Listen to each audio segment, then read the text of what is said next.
नमस्कार, मी पूर्वी भावे. झिरो आवरमध्ये आपलं स्वागत. महाराष्ट्राच्या राजकारणासाठी आजचा दिवस सर्वाधिक चर्चेत राहिला तो ठाकरेंच्या शिवसेनेतल्या एका बातमीने. आणि दुसरी बातमी होती अशोक खरात संदर्भातली. आज अशोक खरातच्या राजकीय भेटीगाठींवरनं सामाजिक कार्यकर्त्या अंजली दमानिया यांनी काही धक्कादायक दावे केले, तर ठाकरेंच्या शिवसेनेच्या उपनेत्या सुषमा अंधारेंनी सरकारला काही सवाल विचारले. त्यानं अशोक खरात प्रकरणामध्ये नव्या बाबीही समोर येऊ शकतात. राजकीय नेत्यांची नावं, अशोक खरात सोबत नेत्यांचे फोन कॉल्स यावरही आज नव्या गोष्टी समोर आल्यात. आता राजकारणाचाच विषय सुरू आहे म्हणून बारामतीत सुनेत्रा पवारांच्या प्रचारासाठी आमदार रोहित पवार उतरल्याचंही आज पाहायला मिळालंय. अजित पवारांच्या विमान दुर्घटनेनंतर तपासावरून रोहित पवारांनी खरं तर महायुती सरकारवरती जोरदार टीका केली. पण योगायोग बघा, ते आज ज्या सुनेत्रा पवारांसाठी प्रचार करतायत त्या सुनेत्रा पवार महायुती सरकारमध्ये उपमुख्यमंत्री आहेत. असो, फॅमिली फर्स्ट हेच सुप्रिया सुळेंनीही अगदी परवाच सांगितलं होतं. त्यामुळे पवार कुटुंब राजकीयदृष्ट्या सत्तेत आणि विरोधात असं आमने सामने आहे, पण कुटुंब म्हणून एक आहे हेच यातनं दिसून येत आहे. आता राज्याच्या समाजकारणाला धक्का लावणाऱ्या पण दोन बातम्या आहेत. एक मुंबईतनं आणि दुसरी अमरावतीतनं. मुंबईतल्या 9x9 कॉन्सर्टमधल्या ड्रग्स सेवनाचा प्रकार काल समोर आला. ड्रग्सच्या अतिसेवनानं 2 जणांचा मृत्यू झाला आणि त्यात आणखीन एक धक्कादायक खुलासा झालाय, तो मी तुम्हाला सांगणार आहे. तर दुसरं प्रकरण अमरावतीचं आहे. इथे अमरावतीच्या परतवाड्यातल्या अयान अहमदनं 101 मुलींना प्रेमाच्या जाळ्यात ओढत लैंगिक शोषण केल्याचा प्रकार समोर आलाय.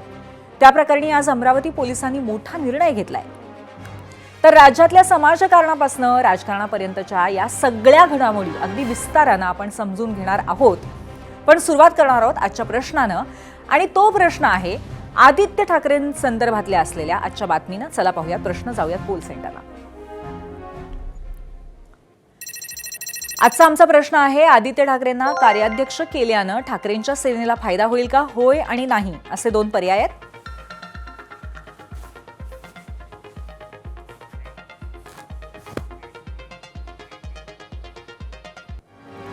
तर आता आदित्य ठाकरेंवरच्या नव्या जबाबदारीची बातमी. ठाकरेंच्या शिवसेनेला नवी उभारी देण्यासाठी पक्षप्रमुख उद्धव ठाकरे यांचे चिरंजीव आणि आमदार आदित्य ठाकरे यांच्या खांद्यावर लवकरच पक्षाच्या कार्याध्यक्ष पदाची धुरा देणार अशी चर्चा आज सकाळी सुरू झाली. आणि त्यानंतर तातडीने राजकीय आरोप प्रत्यारोपांना चर्चेला सुरुवात झाली. खरं तर येत्या 19 जून रोजी ठाकरेंच्या शिवसेनेचा 60वा वर्धापन दिन म्हणजेच हिरक महोत्सव साजरा होणार आहे. आणि या निमित्तानं युवा सेनेचे अध्यक्ष आदित्य ठाकरे यांच्यावर पक्षाच्या कार्याध्यक्षपदाची धुरा सोपवण्यात येण्याची शक्यता आहे. एकनाथ शिंदेंच्या नेतृत्वाखाली एकसंध शिवसेनेत 2022 साली झालेल्या बंडापासून गेल्या 4 वर्षात ठाकरेंच्या शिवसेनेच्या ताकदीवर मोठा परिणाम झालाय. लोकसभा आणि विधानसभा निवडणुकीत पक्षाला त्याचा मोठा फटका बसला. मुंबई महापालिकेत ठाकरेंच्या शिवसेनेच्या हातून सत्ता निसटली. ठाणे, मराठवाडा आणि कोकण सारख्या बालेकिल्ल्यातही ठाकरेंच्या शिवसेनेची ताकद घटली. आता या परिस्थितीत पक्षात नवचैतन्य निर्माण करण्यासाठी ठाकरेंच्या तिसऱ्या पिढीच्या हातात सूत्र दिली जाऊ शकतात. शिवसेना प्रमुख बाळासाहेब ठाकरे यांच्या हयातीत 2003 साली महाबळेश्वरच्या अधिवेशनामध्ये उद्धव ठाकरे यांची एकसंध शिवसेनेच्या कार्याध्यक्षपदी निवड करण्यात आली होती. त्याच पद्धतीने उद्धव ठाकरे हे पक्षप्रमुखपदी असताना आदित्य ठाकरे यांना कार्याध्यक्षपदाची जबाबदारी देण्यात येऊ शकते. उद्धव ठाकरे आज 65 वर्षांचे आहेत, तर आदित्य ठाकरे 35चे आहेत.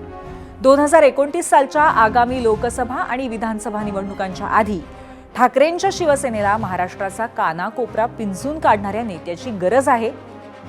पक्षप्रमुख या नात्याने उद्धव ठाकरे हे त्यांच्या शिवसेनेचं नेतृत्व सांभाळत असतानाच भविष्यासाठी एक तरुण नेता घडवण्याची आवश्यकता आहे.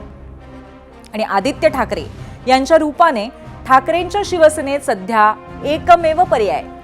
त्यामुळेच ठाकरेंच्या शिवसेनेच्या कार्याध्यक्षपदाची जबाबदारी आज ना उद्या आदित्य ठाकरे यांच्यावर सोपवली जाऊ शकतेच.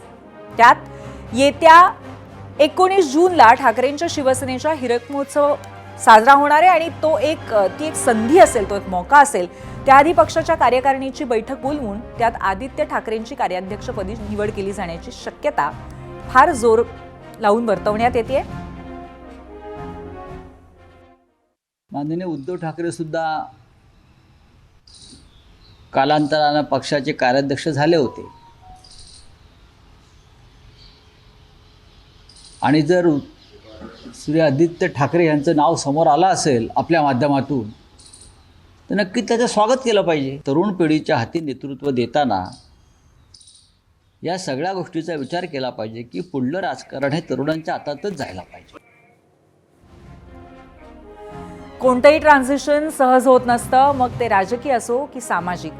जेव्हा नेतृत्व बदलाची वेळ येते त्याची सुरुवात अशाच चर्चांमधून होते किंवा एखादा तरुण नेता आपली दावेदारी मजबूत करतो तेव्हाही त्याच्या खांद्यावर मोठी जबाबदारी मिळू शकते. आता जिथे आदित्य ठाकरेंविषयी ही चर्चा सुरू झाली आहे त्याच वेळी श्रीकांत शिंदेंच्यावरही जबाबदारीची चर्चा होतीये. गेल्या 2 महिन्यांचाच कार्यक्रम बघा. त्यांच्यावर पक्षानं मुंबई, ठाणे या जिल्ह्यातील सगळ्या लोकसभा मतदारसंघांची जबाबदारी दिली आहे. इतकंच नाही तर श्रीकांत शिंदेंनी गेल्या आठवड्यात मराठवाडा दौरा केला. धाराशिव, लातूर, नांदेड, छत्रपती संभाजीनगरमधल्या स्थानिक नेत्यांसोबत बैठका घेतल्या, कार्यकर्त्यांशी संवाद साधला. त्यातून मराठवाड्यात आपली पकड मजबूत करण्याचा प्रयत्न शिवसेनेकडनं सुरू झालाय आणि त्याचं नेतृत्व श्रीकांत शिंदेंकडे दिल्याचं दिसतंय. फक्त शिवसेनाच नाही तर दोन्ही राष्ट्रवादी काँग्रेसमध्येही नव्या नेतृत्वांचा उदय होतो. अशात आदित्य ठाकरेंना कार्याध्यक्ष करणार अशा चर्चा सुरू झाल्या. त्याचा विरोधकांनी मात्र चांगला समाचार घेतला. आदरणीय त्यांचे वडील उद्धवजींना मनापासून विनंती आणि आग्रह करीन की लवकर निर्णय घ्या, लवकर कार्याध्यक्ष करा त्यांना. जसं देशपातळीवर राहुलजी गांधी आमचं काम सोपं करताय तसं महाराष्ट्र पातळीवर आदित्य ठाकरे करतील. शेवटी ते आमचे महाराष्ट्राचे पप्पू आहेत की नाही, तर म्हणून लवकर द्या, बिलकुल वाट पाहू नका. उद्धवजींना आमचा सगळ्यांचा आग्रह आहे भारतीय जनता पक्ष म्हणून, वेळ काढू नका. तर ते पाहिजे तर ते झाल्यानंतर आम्ही पेढे वाटतो. आणि फक्त एवढीच विनंती आहे की त्यांच्या कार्याध्यक्षाचा ठराव हा संजय राऊतांना मांडण्याची संधी द्या. मला वाटतं ही इतिहासाची पुनरावृत्ती आहे. असाच प्रकार शिवसेना प्रमुख हयात असताना उद्धव साहेबांनी केला होता, ते कार्याध्यक्ष झाले होते. मला वाटतं उद्धव साहेबांनी आता राजकारणातून निवृत्ती घ्यावी, रिटायर व्हावं, हा संकेत कदाचित या कार्याध्यक्ष पदामुळं देण्याचा प्रयत्न आदित्य ठाकरेंनी उद्धव साहेबांना केला असावा. आता तुम्ही थकलेले आहात, आता तुम्ही थोडं शांत बसा, मी आता धुरा सांभाळतो, असं एकंदर ते चित्र आहे. सकाळी चर्चा सुरू झाली, त्यावरून प्रतिक्रियांचा पाऊस सुरू झाला आणि दुपारी 2 वाजता आदित्य ठाकरेंनी एक एक्स पोस्ट केली आणि सगळ्याच चर्चांना पूर्ण विराम दिला. तीच पोस्ट आता तुम्ही स्क्रीनवर बघताय. या बातमीत काहीही तथ्य नाही आणि अशी कुठलीही चर्चा पक्षात नाही असं त्यांनी या ट्विटच्या माध्यमातून स्पष्ट केलं.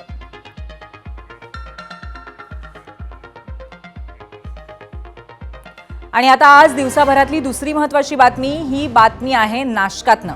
सामाजिक कार्यकर्त्या अंजली दमानिया यांनी आज पत्रकार परिषद घेत अनेक गौप्यस्फोट केलेले आहेत. भोंदू अशोक खरात सोबत जवळीक असणाऱ्या नेत्यांची दमानियांनी यादी वाचून दाखवली. तसंच राज्य महिला आयोगाच्या माजी अध्यक्षा रुपाली चाकणकरांच्या कुटुंबातील अनेक जण खरातच्या संपर्कात असल्याचंही त्यांनी म्हटलंय. अजित पवारांच्या घराबाहेर भानामती झाली तेव्हा अशोक खरात ठाण्यात होता, असा गौप्यस्फोट दमानियांनी केलाय. नाशिकचे आमदार नितीन पवार, चंद्रकांत पाटलांचे पीए मंगेश देशपांडे, उदय सांगळे जे सिन्नरहून उभे होते, जे हरले, ते देखील गेले होते. आमदार विधान परिषदेचे शिवाजी शहाणे, पद्मश्री पोपटराव पवार, रामदास खेडकर जे दादा भुसेंचे पीए आहेत, दीपक केसरकर यांचे आधी मला 1 नंबर जो माझ्याकडे होता तो सापडला नाही, पण जेव्हा मी ट्रू कॉलरवरनं नंबर्स शोधत होती तेव्हा मला दीपक केसरकरांचा 1 नंबर मिळाला, ज्याच्यातनं 19 कॉल झाले होते.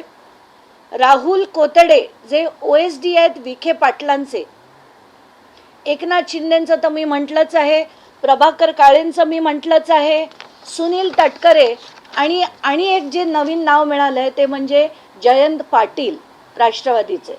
अजित पवारांच्या घराच्या बाहेर म्हणजे बारामतीच्या घराच्या बाहेर जेव्हा भानामतीचे प्रकार झाले, त्या 17 तारखेला रात्री खरात हे ठाण्यात आले होते. 18चा पूर्ण दिवस ते ठाण्यात होते आणि 34 सेकंदामध्ये 6 फायनान्शियल ट्रान्झॅक्शन्स झाले, जे 6 फायनान्शियल ट्रान्झॅक्शन 34 सेकंदांमध्ये. आणि त्या सगळ्याचा जे याच्यावर आपल्याला दिसतंय की हे जेव्हा झालं तेव्हा खरात ठाण्यात होते, ठाणा वेस्टला एका रेस्टॉरंटमध्ये बसलेले होते. दमानी यांनी नवे आरोप केले, नवी नावं समोर आणली, चौकशीची मागणी केली. तर सुषमा अंधारे यांनी रुपाली चाकणकर यांच्यावर थेट अटकेची कारवाई करावी याची पुन्हा मागणी केली आहे.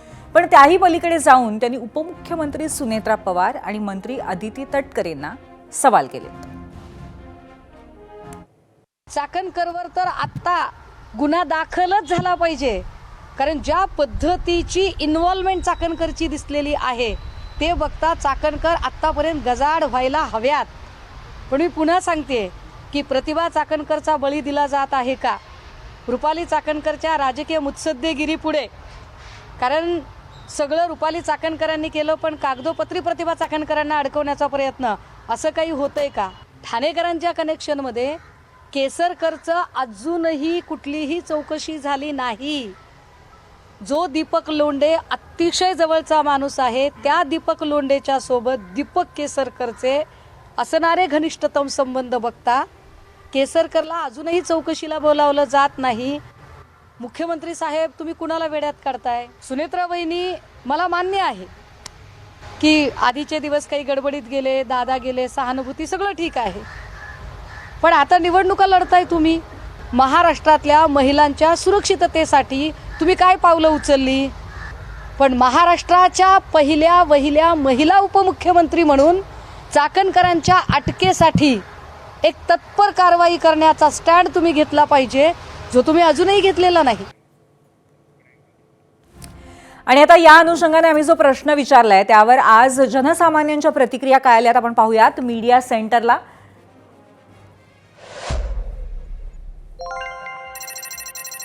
खरं तर प्रश्न आहे तो आदित्य ठाकरे यांची नेमणूक कार्याध्यक्ष म्हणून ठाकरेंच्या शिवसेनेच्या पक्षामध्ये करणं तर चांगला निर्णय होईल. आदित्य ठाकरेंमुळे तरुण वर्ग आकर्षित होईल असं वसंत नागती यांनी म्हटलेलं आहे युट्यूबवर. नवा महाराष्ट्र नवं नेतृत्व पल्लवी रणदिवे यांची प्रतिक्रिया. युट्यूबवरनं शेखर नकाडे म्हणतायत असा निर्णय घेतला तर पक्ष संपल्यात जमा समजा. फेसबुकवरनं अंजली पोद्दार म्हणतायत जसा एक सामान्य शिवसैनिक मुख्यमंत्री झाला होता तसंच एक सामान्य शिवसैनिक आता कार्याध्यक्ष होणार, किती किती छान. फेसबुकवरनं विशाल पाटील म्हणतायत ठाकरेंच्या सेनेचं माहिती नाही पण विरोधकांना नक्की फायदा होईल. युट्यूबवरनं महावीर मोहिरे यांची प्रतिक्रिया आहे आदित्य ठाकरे डायनामिक नेते आहेत, त्यांना चांगलं भविष्य असेल. फेसबुकवरनं योगेश गायकवाड म्हणतायत हो 100% फायदा होईल. आदित्य ठाकरे एक तरुण युवा नेतृत्व आहे ज्याला सामान्य माणसांच्या प्रश्नांची जाण आहे, पर्यावरण प्रेमी आहेत, त्यांना चांगला अभ्यास आहे.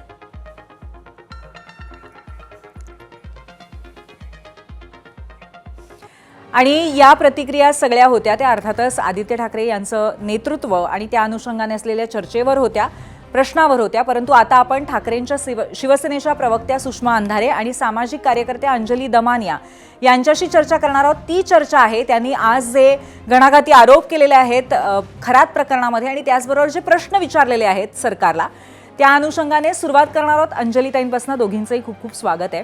अंजलीताई, आज तुम्ही जे काही मुद्दे मांडलेत त्याच्यात तुम्ही असं म्हटलेलं आहे की अजित पवारांच्या घराबाहेर जेव्हा भानामती झालेली होती त्या काळात खरात हा एका हॉटेलमध्ये ठाण्यात राहत होता.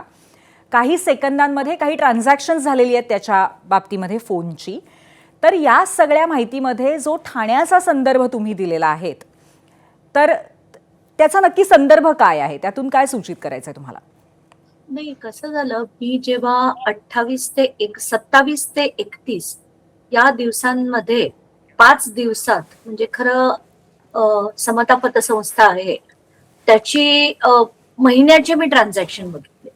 काही महिन्यात 1 यायची, काही महिन्यात 2 यायची, काही महिन्यात 6 असे SMS हे खरातांच्या सेलफोनवर यायचे. तर त्याच्यात मी बघितलं की जानेवारीत सगळ्यात जास्त होते. ते जेव्हा बघितलं की कुठल्या दिवसात जास्त आहेत, तर ते 27 ते 31 या 5 दिवसांमध्ये जास्त होते. ते 73 मेसेज होते. ते 73 मेसेजेस आल्यानंतर मी एकच मिनिट हा 73 मेसेजेस आल्यानंतर मी त्याचा शोध घेतला की बाबा हे पहिल्या दिवशी किती, दुसऱ्या दिवशी किती.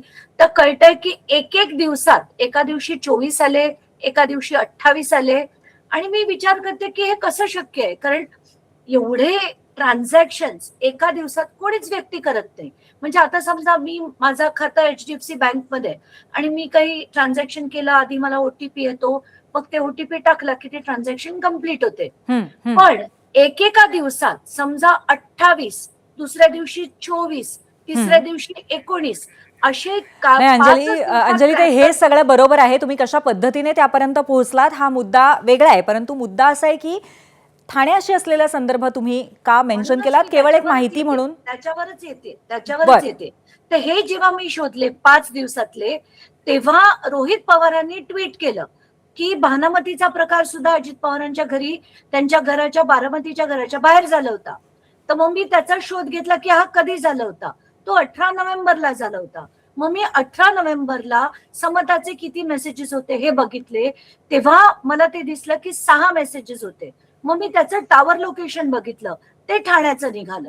आणि मी फक्त आज ते स्टेट केलंय, कारण मला आता कोणाच्याही राजकारणात पडायचं नाहीये. म्हणजे मला जे राजकारणापेक्षा facts सुद्धा दिसतात ते मी मांडते. केवळ ही एक माहिती आहे असं तुम्हाला म्हणायचंय की तो ठाण्यात तेव्हा होता. हा, एक्झॅक्टली. बर. तर ते 6च्या 6 जेव्हा आले, तेव्हा खरात हे ठाणे वेस्टला एका हॉटेलमध्ये बसलेले होते. बर, ठीक आहे. म्हणजे ही एक माहिती सदृश रूपात तुम्ही दिलेली आहे. बरं सुषमाताई, आज तुम्ही पुन्हा एकदा रुपाली चाकणकरांना अटक करा ही मागणी केलेली आहे. याआधी सुद्धा तुम्ही करून झालेली आहे. अनेक संदर्भ लोकांसमोर तुम्ही या संदर्भातले आणलेले आहेत, काही अगदी डोळ्यांसमोर आहेतही, पण यावर सत्ताधाऱ्यांनी काहीच हालचाल का नाही केली असं का वाटतंय तुम्हाला? त्याची काही कारणं अशी आहेत की आता SIT नेमून तब्बल म्हणजे आज अगदी 1 महिना उलटून गेलेला आहे. खरातला अटक होऊन सुद्धा 1 महिना उलटलेला आहे. या दरम्यानच्या काळामध्ये खरात आणि चाकणकर किंवा खरात आणि केसरकर, खरात आणि दीपक लोंढे आणि त्याच्या सराउंडिंग असलेले एन नंबर ऑफ पीपल, या अनेक लोकांचे CDR आणि वेगवेगळ्या अर्थाने असणारे त्यांचे आर्थिक हितसंबंध या गोष्टी आता उघड झालेल्या आहेत. चाकणकरांनी कितीही खोटं बोलण्याचा प्रयत्न केला तरी सुद्धा त्या निगरगट्टपणे खोटं बोलत आहेत, मला समज आलं नाही किंवा मला ह्या गोष्टी त्या करत आहेत. मला आश्चर्याचं वाटतं की आपल्याकडेच एका चर्चेच्या दरम्यान त्यांचा वकील म्हणून असणारे कोणी मंगेश ससाने होते. ते ससाने सांगत होते की SITच्या एका अधिकाऱ्याने हिंमत करावी आम्हाला सांगायची की आम्ही तुम्हाला नोटीस पाठवली. म्हणजे हा जो उन्मत्तपणा आहे की एवढं सगळ्या समन्स येऊन सुद्धा की एका अधिकाऱ्याने हिंमत करावी आम्हाला सांगायची, आम्हाला आलंच नाही कुठलंच समन्स. कुठून येतोय हा उन्मत्तपणा अजूनही? अगदी हा उन्मत्तपणा कुठून येतो? आणि चाकणकर नाही, दर पण 2-3 मी तुम्हाला विचारते की हा तुम्ही उल्लेख केला ज्या गोष्टीचा, तो उन्मत्तपणा कुठून येतोय इतक्या सगळे आरोप झाल्यानंतरही मला असं रुपाली वाटतं चाकणकरांच्या की बाबतीत? मला असं वाटतं की जसा वेळ चाललेला आहे, म्हणजे आता 1 महिना उलटत आला, त्याची तीव्रता थोडीशी कमी होतीये का? किंवा माध्यमांच्या स्क्रीन आता वेगळ्या 2-3 प्रकरणांनी जेव्हा व्यापल्या जातायत असं वाटतंय, तेव्हा लगेच चाकणकर हळूच डोकं वर काढतायत आणि बिळातनं बाहेर येत त्या काहीतरी वेगवेगळ्या प्रकारचे ट्विट करतायत. जे ट्विट एका अर्थाने इथल्या व्यवस्थेला वाकोल्या दाखवणारे आहेत. हे उघड आहे की चाकणकर या तटकरे लॉबींच्या आहेत, हे माझं सांगून झालंय, खूप वेळा सांगून झालंय. माझा ते CDR खरे की खोटे इथपासूनचा विषय आहे, पण आता मी त्याच्यावर बोलत नाही. माझा मुद्दा हा आहे की जर CDR खरे आहेत आणि हे CDR असेच आहेत, असं जर असेल आणि हे CDR जर राज्याच्या उपमुख्यमंत्र्यांचं नाव त्याच्यात येत असेल, तर हे गंभीर आहे. लोक जेव्हा दबक्या आवाजात चर्चा करतात की फोटोला फुल्या मारल्या गेल्या, त्या फुल्या या राज्याचे मुख्यमंत्री देवेंद्रजी यांच्या फोटोला सुद्धा मारल्या गेल्या, अशा जेव्हा चर्चा दबक्या आवाजात सुरू होतात, तेव्हा हे गंभीर आहे.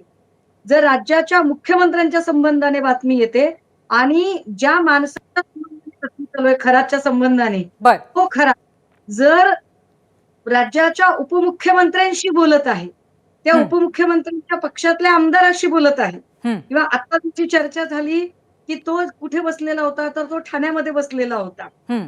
हे जे सगळं आहे हे गंभीर आहे आणि याची चर्चा होत नाही याचं मला विशेष वाटतंय बर आणि यावर एकही पाऊल धिम्म उचललं जात नाही बर आणि बर म्हणून मला प्रश्न पडतोय की एसआयटीचा जर हा पोर्टफोलिओ असेल की नाही मी एक IPS अधिकारी आहे, मी राज्याच्या उपमुख्यमंत्र्यांना चौकशीचं समन्स पाठवू शकत नाही, तर ही चौकशी करण्यासाठी काय वेगळ्या पोर्टफोलिओची लोक नेमावी लागतील का बर किंवा बर केंद्रीय तपास ठीक आहे. यंत्रणांचा मध्ये शिरकाव ठीक आहे. करावा लागेल हा काय नक्की सुषमाताई तुमचा मुद्दा कळलेला आहे. अंजलीताई तुम्हालाही असं वाटतं का की इतक्या विविध पद्धतीने तुम्ही माहिती समोर आणताय पण तरी सुद्धा कारवाई का होत नाहीये? कारवाई खरंच होईल की नाही अशी शंका प्रत्येकाच्या मनात नक्कीच आहे. पण आत्ताच्या घटकेला या सगळ्यांना एकतर समन्स पाठवून किंवा त्यांना नोटीस पाठवून चौकशीला बोलवणं अतिशय गरजेचं आहे. त्यात मी आज जवळजवळ 8 नावं अशी दिली आहेत की ज्याच्यात प्रॉपर्टीचे सगळेच्या सगळे डिटेल्स या सगळ्या कंपनीला माहिती आहेत. मग त्याच्यात ते दीपक लोंढे, बाळासाहेब बोराडे ही जी लोक आहेत हे सगळे व्यवहार, आर्थिक व्यवहार हे खरातांसाठी करायचे. पण आज तगायत त्यांना एकदा सुद्धा जर चौकशीला बोलवलं नाही तर या सगळ्या गोष्टीची व्याप्ती इतकी मोठी असून त्याच्यावर काहीच निष्पन्न होणार नाहीये. आत्ताच्या घटकेला मला प्रश्न असा पडतो की जवळजवळ 10-12 अधिकारी, 2 महिला अधिकारी, हं. डेप्युटी कलेक्टर रँकचे सगळे लोक, IG चे दत्ता कराळे, एवढे सगळे जण त्यांना फोन करत असताना हा त्यांच्यावर कुठचीच अजून चौकशी झाली नाही की बर, बर. त्यांना शोकॉज नक्की पण अंजलीताई अंजलीताई पण त्याचबरोबर एक प्रश्न जनतेला पण पडतोय, आम्हाला सगळ्यांना पडतोय आणि काही नेत्यांनाही पडतोय की तुमच्याकडे एवढी माहिती कशी काय नेहमी येतेय आणि जो एक CDR आलाय त्याच्यातनं मी डोळे जिजेपर्यंत बसून रात्री 11 वाजेपर्यंत बसून मी ते शोधतेय आणि ते तुम्हाला पण पाठवलं ना, तुम्ही सुद्धा शोधू शकाल. मला तुम्हाला तेच सांगायचं की हे त्याच्यावर काम केल्यानंतर मिळतं, उगाच नाही मिळत आहे. म्हणजे ही कुठलीच गोपनीय बाब नाहीये आणि अगदी डोळ्यासमोर असलेल्या माहितीतनच तुम्ही शोधून काढताय गोष्टी असं तुम्हाला म्हणायचंय. शोधून काढतेय हा त्यातला पहिला भाग झाला. मी त्याची जी पूर्ण लिस्ट बनवली त्याच्यात मला ज्या ज्या लोकांनी माहिती दिली होती या पूर्ण प्रकरणाबद्दलची त्यांना मी ती नावं वाचून दाखवली. तेव्हा जी टॉप कॉलर्स होते त्याच्यात ही सगळी जी मंडळी आहे, दीपक लोंढे असो, बाळासाहेब बोराडे असो, अविनाश पोटे असो, ही सगळी नावं आली आणि यांची चौकशी होणं गरजेचं आहे. आणि या व्यतिरिक्त महत्वाची म्हणजे जसं आता ऐकलं आपण की एकतर शिंदे, एकनाथ शिंदे म्हणा, रुपाली चाकणकर म्हणा, दादा भुसे म्हणा, की दीपक केसरकर म्हणा, चंद्रकांत पाटील म्हणा, आशिष शेलार म्हणा, जयंत पाटील, आज सगळ्यांचीच नावं आली आहेत. हो, का भेटले ते, काय बोलले जाणून घेणं गरजेचं आहे. नक्कीच नावं सातत्याने येत आहेत, फोटोजही आहेत, चर्चाही होते. पण आज या निमित्ताने एक महत्त्वाची गोष्ट अशी आहे की तुम्ही दोघी तुमचे मार्ग वेगळे असले आणि बऱ्याच वेळेला एकमेकांच्या विरोधामध्ये पण तुम्ही कधी काही मुद्दे मांडलेले असले तरी या विषयावरती मात्र तुमचा लढा एकाच दिशेने चाललेला आहे. एकाच ढोंगी खरात नावाच्या एका अत्यंत क्रूर माणसाच्या विरोधात चाललेला आहे आणि ही एक महाराष्ट्रासाठी खूप जमेची बाजू आहे. सुषमाताई, जाता जाता एकच प्रश्न तुम्हाला विचारायचा आहे, अगदी थोडक्यात उत्तर द्या. काय केलं पाहिजे, लगेच महत्त्वाची कारवाई काय झाली पाहिजे सरकारकडनं? काय केलं पाहिजे याची लगेच महत्वाच्या कारवाईचं उत्तर देताना परतवाड्याचं प्रकरण ताजं आहे. परतवाड्याच्या प्रकरणात तुम्ही अक्युज्डच्या घरावर बुलडोझर चालवला, अभिनंदन तुमचं, आम्ही आभारी आहोत, फार चांगली कारवाई झाली. पण हीच कारवाई अजून खरातच्या घरावर का होत नाही? कारण अडचण काय होते की प्रत्येक वेळेला आम्हाला असं वाटत आहे की खरातवर खूप मोठा राजकीय वरदहस्त आहे, चाकणकर खूप मोठ्या राजकीय सुरक्षा कवचाच्या खाली आहेत आणि हे सुरक्षा कवच गळून पडलेलं आहे हे दाखवायचं असेल. बरोबर. आणि त्याही बाबतीमध्ये सिलेक्टिव्हच कारवाई होती असं वाटतंय तुम्हाला, जसं सुप्रिया सुळे म्हणाल्या होत्या?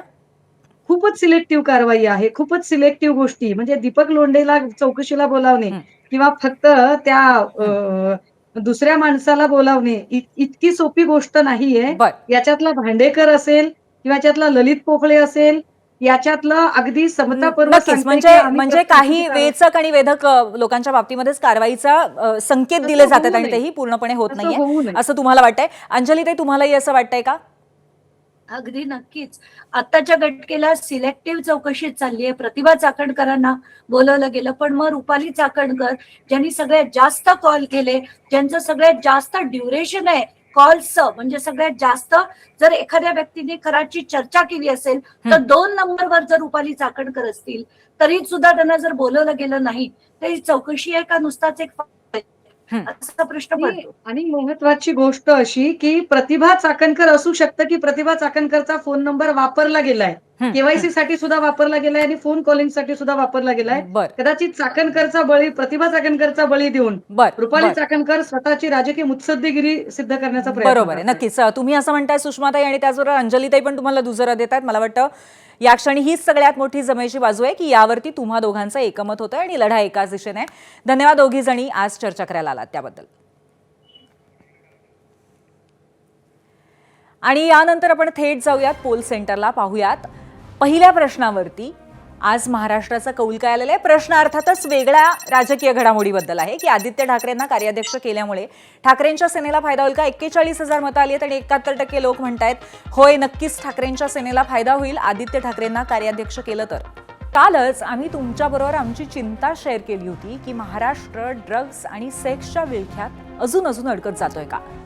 मुंबईच्या नेस्को सेंटरमधला तो कॉन्सर्ट जिथे ड्रग्सच्या ओव्हरडोसने 2 जीव घेतले, भोंदू खरातची केस, नाशिक TCS प्रकरण, अमरावती सेक्स रॅकेट, या सगळ्यात आज परत नवनवीन धक्कादायक माहिती समोर आली आहेच. पण काही घडू नये अशा घटना महाराष्ट्रात आजही घडल्यात. आजच्या भागामध्ये महाराष्ट्राच्या या चिंताजनक रूपाच्या बातम्या मी तुम्हाला सांगणार आहे. खरं तर राज्यामध्ये इतक्या गंभीर घटना व्हाव्यात आणि त्यात राजकारण होऊ नये असं होऊ नाही शकत.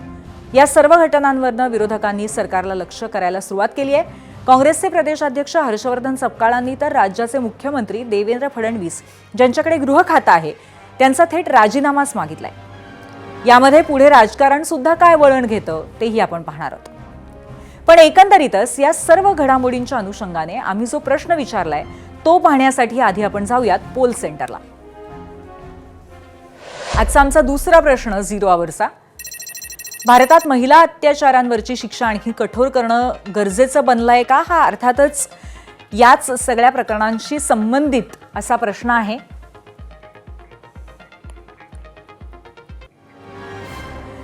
वीकेंडमध्ये काय करायचं, कुठे जायचं याचं प्लॅनिंग हल्ली वीक सुरू झाल्याच ठरतं असं शहरांचं तरी चित्र आहे.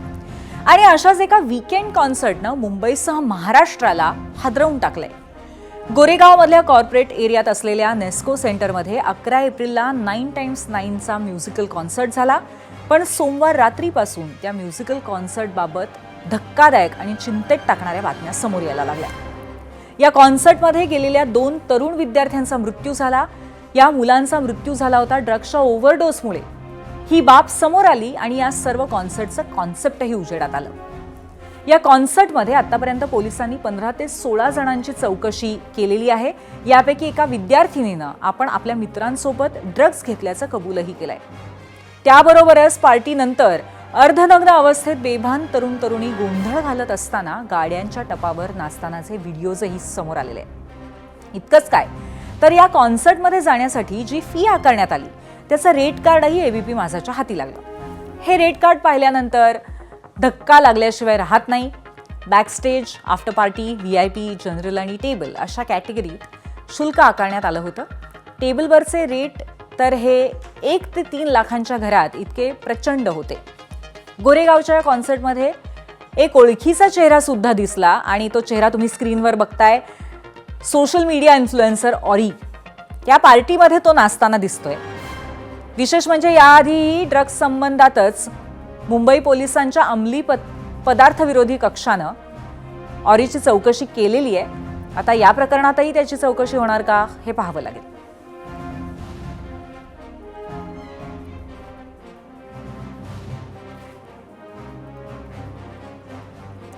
आता या पार्टीत जाण्यासाठी तरुणांना काही सूचना अगोदरच देण्यात आल्या होत्या. त्यातली एक सूचना होती की या कॉन्सर्टमध्ये नो कॅमेरा पॉलिसी होती. म्हणजे नक्की काय होतं हे आपण ग्राफिक्सला जाऊन पाहूयात. मीडिया सेंटरला नो मोबाईल पॉलिसी. नेस्कोमध्ये झालेल्या 9x9 कॉन्सर्टमध्ये नो कॅमेरा पॉलिसी सांगण्यात आलेली होती. कॉन्सर्ट परिसरात फोन कॅमेरावरती बंदी होती. थोडक्यात कॉन्सर्टसाठी आलेल्यांना मोबाईलवरच्या कॅमेरावर स्टिकर लावण्यासाठी देण्यात आलेले होते. म्हणजे तुम्ही जर मोबाईल घेऊन येत असाल तर त्याच्यावरती कॅमेरावर स्टिकर लावायचा, कुठलाही व्हिडिओ तुम्ही घेऊ नाही शकत. या सूचनांबद्दल सोशल मीडिया प्लॅटफॉर्म्सवरनं ही माहिती देण्यात आलेली होती. कुठेतरी एक प्रायव्हसी बाळगण्यासाठी कॉन्सर्ट परिसरातही नो कॅमेरा पॉलिसीच्या सूचना लावण्यात आलेल्या होत्या. फोन कॅमेरावरील स्टिकर काढणाऱ्याला कॉन्सर्टमधनं बाहेर काढण्याच्या सूचना होत्या.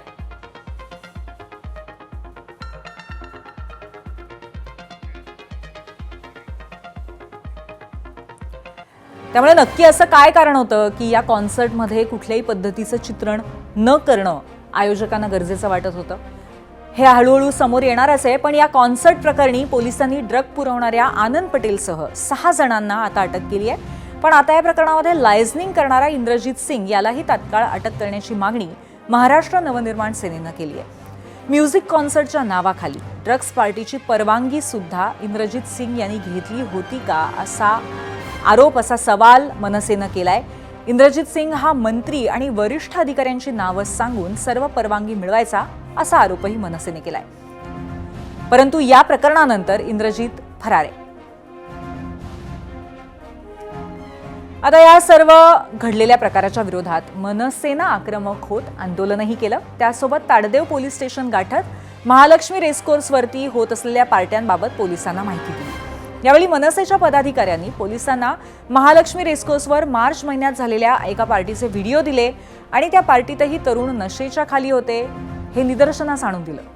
त्याचसोबत या पार्टीतही तरुणांना ड्रग्ज उपलब्ध करून देण्यात आले असा आरोपही केला. आता हे ड्रग्जचं प्रकरण पाहता मुक्तांगण व्यसनमुक्ती केंद्राच्या सामाजिक कार्यकर्त्या मुक्ता पुणतांबेकर यांनी प्रतिक्रिया दिली आहे, ती आपण पाहूयात. आता ना हे असा एक खूप मोठा प्रवाह मला वाटतं की असा एक व्हायला लागलेला आहे की पार्टी करणं, त्याच्यामध्ये ड्रग्ज घेणं म्हणजे आपण काहीतरी ग्रेट करतोय, या सगळ्याला एक ग्लॅमर यायला लागलेलं आहे आणि मग मुलं त्याच्याकडे खूप आकर्षित होत आहेत. तर हा ट्रेंड खूपच वाढतोय आणि मला वाटतं की आपण एक पालकांची पण एक खूप मोठी जबाबदारी आहे की लहानपणापासून ह्याच्या दुष्परिणामांविषयी मुलांशी मोकळेपणाने चर्चा करायची. पण लहानपणापासून याचे दुष्परिणाम सांगा किंवा तुम्हाला मीडियाच्या लोकांना सुद्धा आम्हाला असं आवाहन करावंसं वाटतं की आत्ताही खूप मोठी घटना झाली आहे, त्या निमित्ताने एक जनजागृती होऊन जाणं हे खूप आवश्यक आहे. कॉन्सर्ट्स, ड्रग्ज या मुद्द्यांवरनं आता विरोधकांनी सरकारला घेरायला सुरुवात केली आहे. काँग्रेसचे प्रदेशाध्यक्ष हर्षवर्धन सपकाळ, ठाकरे सेनेचे खासदार संजय राऊत यांनी तर थेट मुख्यमंत्री आणि राज्याचे गृहमंत्री देवेंद्र फडणवीस यांच्यावर निशाणा साधला. सपकाळांनी आधी ट्विटवरनं आणि नंतर पत्रकार परिषद घेऊन देवेंद्र फडणवीस यांच्या गृहमंत्री पदाचा थेट राजीनामा मागितला. मनसेचे मुंबईचे अध्यक्ष संदीप देशपांडे यांनीही सरकारला घेरलं. मात्र आज व्यसनाधीन महाराष्ट्र करण्याच्या अनुषंगानं आपला विभाग एकामागे एक जर पोलीस विभाग अशा प्रकारच्या आशीर्वादाने अड्डे चालवत असेल तर आपण तात्काळ स्वरूपामध्ये राजीनामा दिला पाहिजे. राजीनामा निदान मुख्यमंत्र्याचा आपल्याला द्यायचा नाही किंवा आपला राजीनामा कोणी मागू शकत नाही, हा आपला अहंकार असेल तर त्याला मला कुठे ठेच पोचवायची नाही. मात्र किमान गृहमंत्र्याचा तरी राजीनामा द्या. या गोरेगावमध्ये नाकाच्या खाली जे म्हणतात ना, अगदी तशाच स्वरूपामध्ये हे कांड झालेलं आहे. हाकेच्या अंतरावर नसून तर हाकेपेक्षाही कमी अंतरावर पोलीस स्टेशन आहे, त्याच्या समोर सर्रास अशा स्वरूपामध्ये त्या ठिकाणी ड्रग्ज दिल्या जातात आणि याचा नियमित हप्ता जो आहे हा पोलीस विभागाला हा मिळत असावा, म्हणून याकडे मुख्यमंत्र्यांचा कानाडोळा आहे. या संदर्भात राज्याच्या मुख्यमंत्र्यांनी तोंड उघडलंय का गांभीर्यानं? फक्त याला धडा शिकव, त्याला धडा शिकव, त्याला सोडणार नाही आणि ह्याला सोडणार नाही, ही 4 वाक्य त्यांची आहेत गृहमंत्र्यांची. देवेंद्र फडणवीस यांच्या कारकिर्दीत हजारावर जास्त महिलांचं शोषण झालं आहे आणि तुम्ही मिस कॉल मागताय का आमच्याकडे? आणि ह्या सगळ्या ड्रग्जचा आंतरराष्ट्रीय केंद्रबिंदू हे गुजरातमधलं मुंद्रा पोर्ट आहे. तो जो कोण व्यक्ती अटक केलेला आहे त्याच्यामध्ये आनंद पटेल का असं काहीतरी नाव आहे त्याचं, त्याच्या वडिलांची हिस्ट्री मोठी रंजक आहे. त्याचे वडील हे मुक्काखाली अटकेत होते, ड्रग्ज पेडलिंगच्या अनेक केसेस त्यांच्यावर आहेत. त्यांना अजून का अरेस्ट झाली नाही दुसरा महत्त्वाचा मुद्दा, एवढा जो कॉन्सर्ट होतो तिकडे एवढ्या प्रमाणात ड्रग्स सप्लाय होतात, महाराष्ट्राचा नार्कोटिक्स विभाग काय करत होतो? मुंबईनंतर आता आपण वळूयात अमरावतीकडे. अमरावती परतवाडा इथे काही मुलींचं लैंगिक शोषण प्रकरणाचे व्हिडिओज बाहेर आले आणि तिथेही एक प्रचंड मोठी खळबळ उडाली. आणखीन एक धक्कादायक माहिती या संदर्भात समोर आली आहे, ती म्हणजे या प्रकरणातील सर्व पीडिता या मुस्लिम आहेत आणि ही माहिती स्वतः राज्य अल्पसंख्याक आयोगाचे अध्यक्ष प्यारे खान यांनी दिली आहे. विशेष म्हणजे या मुलींना फसवणारा आणि त्यांचे शोषण करणारा आरोपी हा मोहम्मद अयान आहे. या प्रकरणावरती काय म्हणाले प्यारे खान पाहूयात. अचलपुर से एक कंप्लेंट आई है कि वहाँ 8 मुस्लिम लोगों के लड़कियों के साथ 2 लड़कियों के साथ आपत्तिजनक फ़ोटो मिले, वीडियोस मिले और 6 के उस लड़के के साथ फ़ोटो है. और वहाँ के एसपी श्री विशाल आनंद जी से भी मेरी बात हुई है. तो 8 लड़कियों ने तकरार दी है और 18 वीडियो मिले हैं. तो अभी तो फ़िलहाल जो मामला है वो मुस्लिम से ही रिलेटेड है और हमने एसपी साहब को वहाँ के आदेश दिए कि ऐसे अदर समाज के और कितने लोग हैं, दूसरे समाज के भी कितने लोग हैं, क्योंकि माइनॉरिटी मुस्लिम माइनॉरिटीज़ के अंदर आते हैं, इसलिए उन्होंने यहाँ पे कंप्लेंट किया है. परतवाडा लैंगिक शोषण प्रकरणी मुख्य आरोपी अयान अहमद यासह अजून 3 आरोपींना परतवाडा पोलिसांनी आतापर्यंत अटक केलेली आहे. 3 संशयित आरोपी अजून पोलिसांच्या ताब्यात आहे, ज्यांची चौकशी सुरू आहे. आणि जो मोबाईलचा डाटा आहे तो रिकवर झाल्याच्या नंतर किती तरुणींसोबत लैंगिक अत्याचार झालेले आहे हे निष्पन्न होईल.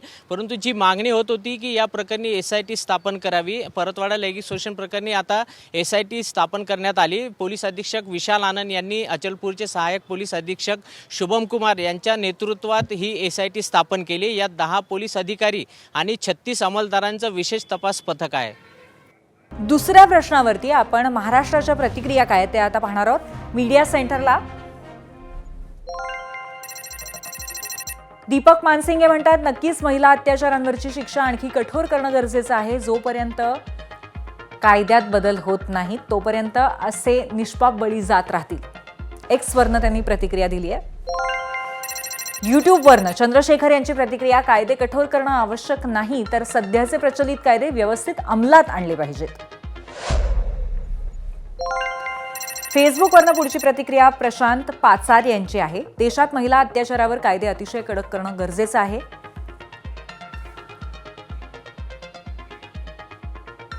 आणि यानंतर दुसऱ्या प्रश्नावरती महाराष्ट्राने कौल काय दिलाय तेही पाहूयात. जाऊयात पोल सेंटरला. प्रश्न असा आहे की भारतात महिला अत्याचारांवरची शिक्षा आणखी कठोर करणं गरजेचं आहे का? 15,000 मतं आली आहेत आणि 90% लोकांना वाटतं की हो, शिक्षा कठोर झाल्या पाहिजेत.